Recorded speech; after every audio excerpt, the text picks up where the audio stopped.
Hey ladies and gents, it's Izdwiz here with a look at the Mythic Legion's Ogre Legion Builder.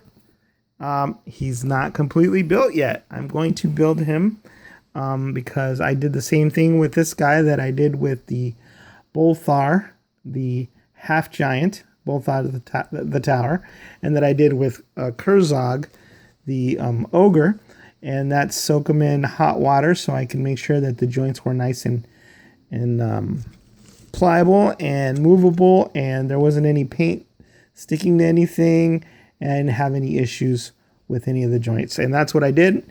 You can tell the loincloth here, the soft goods faux fur loincloth is still dripping a little bit. It's got some water in it. So before I put him back together, I just wanted to let you see what he looks like, and let's build the Ogre Legion builder. First of all, you got the faux fur loincloth. I'm going to take that off there real quick, but you can see what it looks like. The mechanism here that is used to move the legs.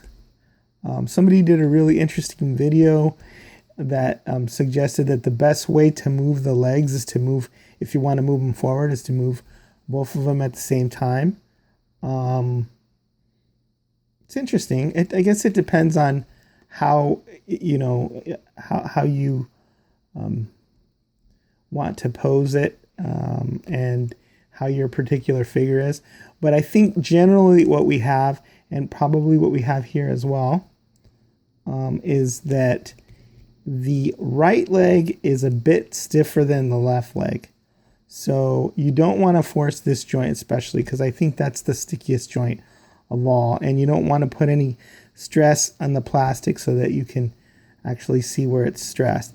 And somebody said that the mechanism that connects them, it's easier if you move both legs at once like that. So move them forward both at once and then move them back also gently. So that is, I think the right hip is the one that most people have reported having issues with. And so, yeah, it makes sense that if you want to move them both at the hip like that. Obviously, this one is less stiff, and then this one is the stiff one. So watch out for the right hip specifically.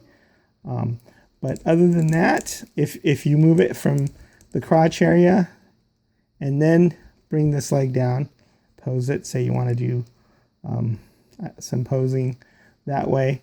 And then whenever you end up moving both legs, just move them both at the hip. So I think that's some good advice. And I saw somebody do a video on it on the Cabal, and it made a lot of sense. So this is the faux fur loincloth. It's lighter than that. It's dark gray, but it's a bit lighter than that. I think this part is the part that goes in the back, but it's wet, so it's kind of darker gray. This is the upper torso, and as you can see, the ball joint fits snugly in there to give it real good range of motion. Sure, wait, I always forget stuff.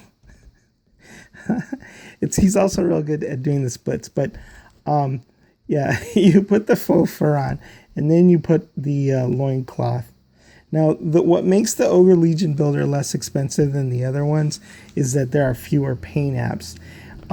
The body, however, has that nice shading around the muscles and all of that. So, let's see here. Probably should heat that up before I pop it back in.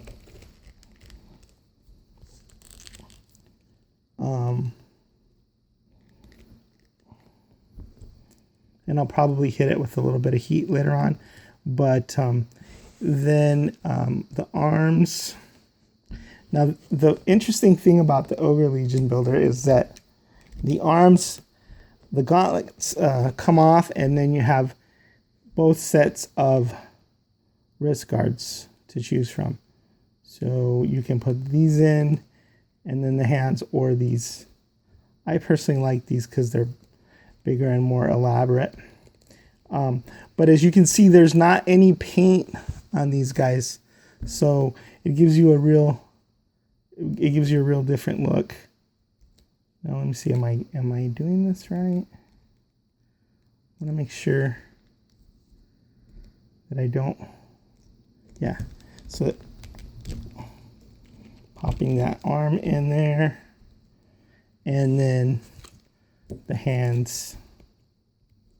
So yeah, gently work each joint. And that would be the wrong side hand. I get a real sort of Teenage Mutant Ninja Turtle vibe from this guy. And I'm sure I'm going to see some customs of people doing that. I don't know what it is. I think it's, you know, just the fact that he's got a mask on and his face is kind of a little bit turtley. You know, because ogres are part orc.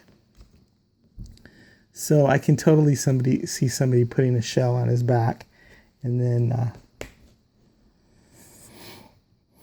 making a Teenage Mutant Ninja Turtle out of him. Put the other hand in. So there he is, back together. The other cool thing about this guy is obviously he doesn't have all the paint apps that Kurzog has, right? Or that Bolthar the Tower has. So it's just a flat gray, and that's why he's a cheaper price. But you can paint him yourself if you're so inclined. If you're talented, you can paint him yourself, or you know, you can just take off some of the accessories. That's a possibility. But the other cool thing about him is that he comes with both sets of weapons. He comes with Kurzog's weapon, comes out with Bolthar's weapon, and then he comes out with this staff so that you can extend the weapon and make it longer. Yeah, you just stick that in there, and then he'll have a staff. So you can, you know, pull off and take off the harness. You can change the gauntlets to these gauntlets. You can go one gauntlet on one arm, one gauntlet on the other arm. And you can sort of build an army of ogres together and then just make them look different. I don't know if these little spikes in the helmet come out. Yeah, they do. So, you know, if you could probably put some horns in there, some Bolthar horns, just to sort of diversify your ranks there somewhat. So, you know, not a lot to say here in this review that I haven't already said in the other ones. It's just sort of a flat matte gray. It's a good looking gray, but it doesn't have all the details that the other ones do. But I still think that he's a very, very cool addition. He's got enough paint, you know, on his tusks and stuff to make him pop. So they didn't skimp on that. The tusks and then the shading around the muscles and all of that. So that's him. He doesn't have an individual bio. He's got twice the weapons as his fully painted counterparts have, and you know, he's ready. He's ready for battle. So I got a little extra time here. I want to show you guys some stuff that I've been messing around with. Getting ready to go to Decon pretty soon and see the 4 horsemen over there. You guys, I don't know if you guys have seen these, but they're the really fully articulated skeletons from Home Depot that are selling now on clearance, and they're really nicely articulated. So what I did with one of them is I cannibalized a Kiss Migo, a Gene Simmons, and I turned him into a skeleton warrior. I just took Gene Simmons from Kiss. I took his whole outfit and gave it to a skeleton because I liked him better. What Gene Simmons looks like without his outfit. Not too happy. Interesting enough, these the spandex sort of gave Gene Simmons a sort of a black inky rub all over his legs. Either that or it's some sort of demonic symbiote. So I think I'm going to take and I'm going to sew these up there so that the chains go across his chest, and I think he's going to look really cool. So I've seen a lot of people messing with these Home Depot skeletons and doing different things, and you guys should try them out. They're not quite as cool as the Mythic Legions, but you know, you put them in there and they mix in pretty well, and they diversify things. And I really like this. I thought that turned out really well, the outfit from the Migo guy.